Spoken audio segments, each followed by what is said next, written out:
Chapter second, exercise 2.1, class 10। Question first है, find number of zeros of P X in each case. This is question two given you. सबसे पहले थोड़ा सा इंट्रोडक्स बताती हूँ मैं आपको। ये जो लाइन होती है ये हमारी लाइन होती है वाई,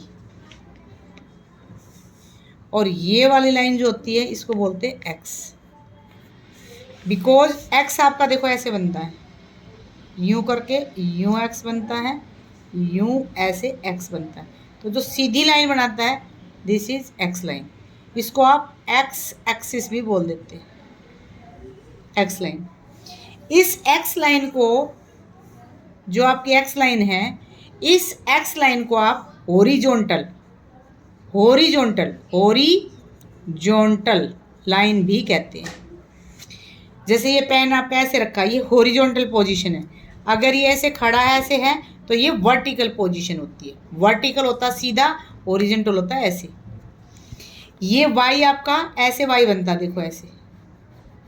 तो जो लाइन आपकी वर्टिकल होती है देयर विल बी वाई, जो हॉरिजॉन्टल होती है there will be X. Horizontal X है, वर्टिकल आपका वाई है। वर्टिकल वाई है, हॉरिजॉन्टल एक्स है।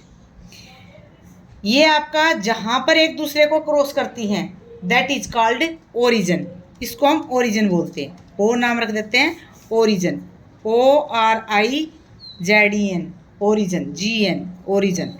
ओरिजिन्स का मतलब होता है जन्म स्थान। जन्म स्थान कैसे होता है? जैसे हम कहते हैं, आपने मैप में देखा होगा नॉर्थ साउथ ईस्ट वेस्ट, आपने देखा होगा। ये क्या होता है?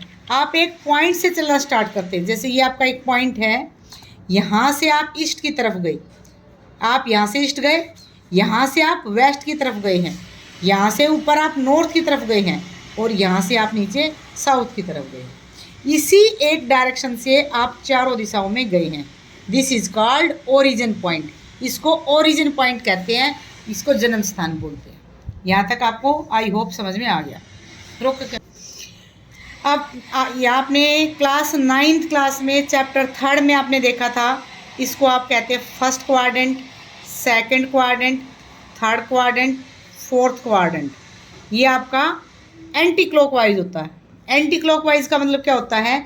जैसे आपकी वॉच, आपने क्लॉक देखा है 12, 6, 3, 9, 1, 2, 4, 5, 7, 8, 10, 11।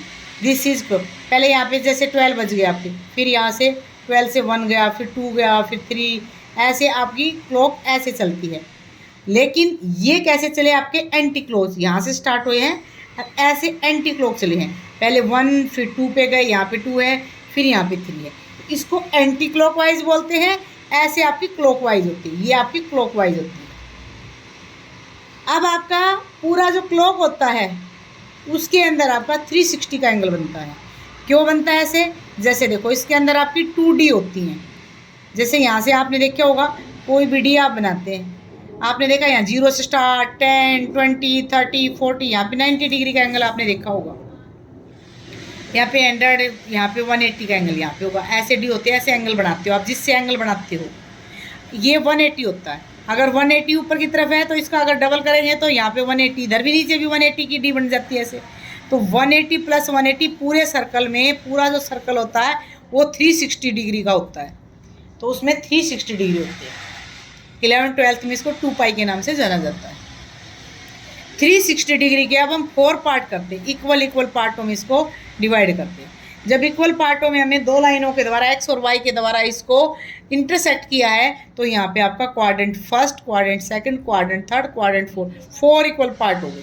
अगर 360 डिग्री को आप 4 से डिवाइड करेंगे तो 4 1 जा 4, 4 9 जा 36, 0। तो 1 पार्ट आपका आ जाएगा 90 डिग्री का, सेकंड पार्ट भी आपका 90 डिग्री का, थर्ड पार्ट भी आपका 90 डिग्री का, और फोर्थ पार्ट भी आपका 90 डिग्री का।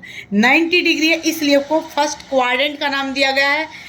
90 डिग्री में सेकंड है, 90 है, तो इसलिए सेकंड को भी हम क्वाड्रेंट का नाम देते हैं। Second quadrant, third quadrant, fourth quadrant. Quadrant means होता है फोर्थ पार्ट, 360 का fourth part. Fourth part is called quadrant. यहाँ तक आपका क्लियर है।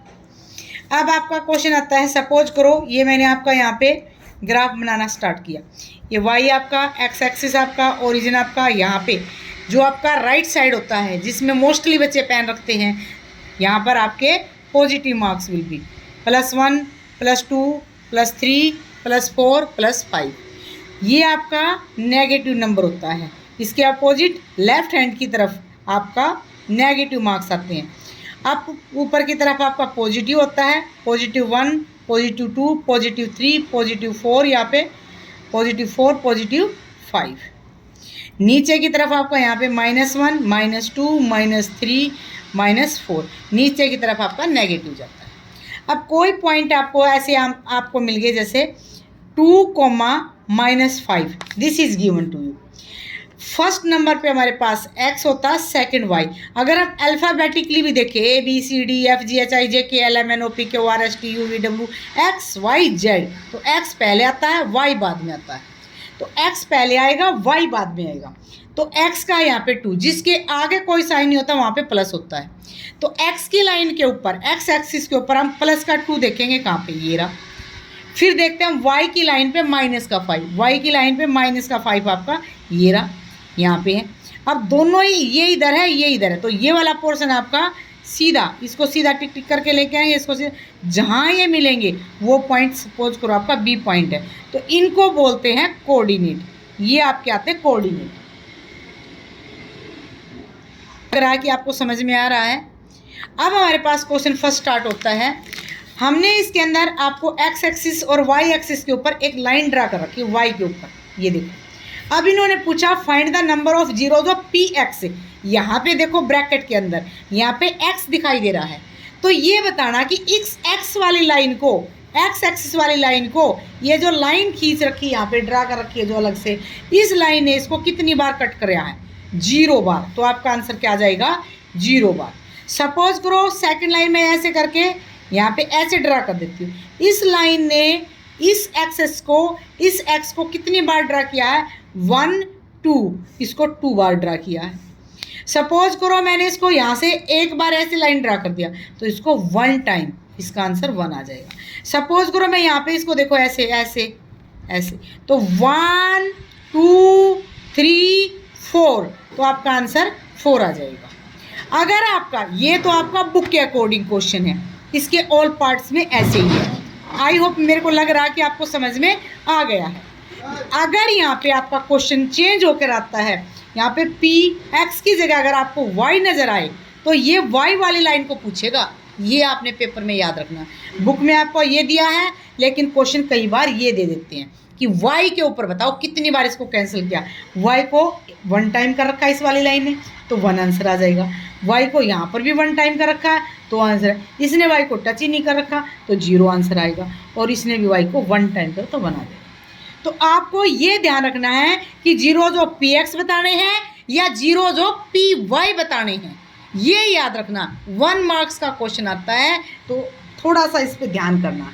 और इसमें मैंने आपको सब बता दिया। मुझे लग रहा है कि आपकी समझ में आ गया। Thank you.